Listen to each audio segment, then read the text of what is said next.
La parole est à Kevin Havet. Monsieur le maire, mes chers collègues, à Paris, comme dans la plupart des grandes villes, la crise du logement est une réalité quotidienne pour des milliers de familles, d'étudiants et de travailleurs. C'est une priorité des Parisiennes et des Parisiens, c'est une priorité de notre mandature.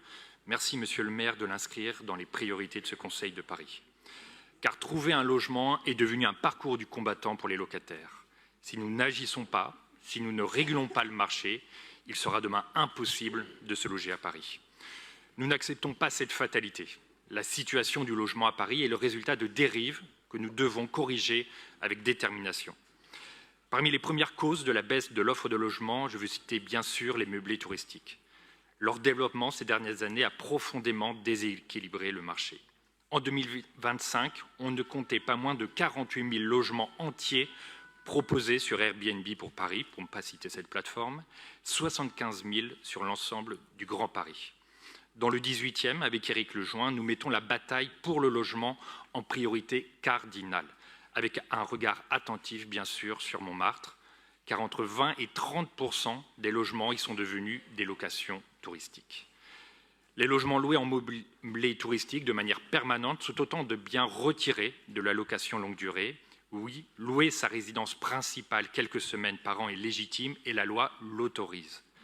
Mais ce que nous combattons, ce sont les meublés touristiques permanents qui transforment des immeubles entiers en hôtels clandestins.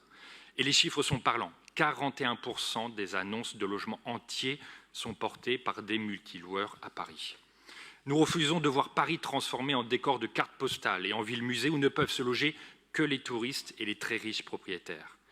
Cela serait synonyme de fermeture des écoles, fermeture des commerces de proximité et, in fine, de la fin de la vie de quartier si chère aux Parisiennes et aux Parisiens. Pour lutter contre ce phénomène, la ville s'est saisie de tous les outils législatifs à sa disposition.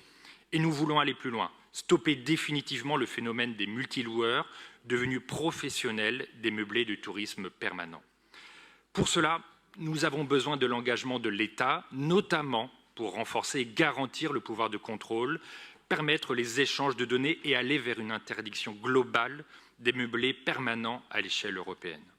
Nous devons aussi poursuivre le travail sur la fiscalité des meublés de tourisme, mais également sur la taxation des logements vacants.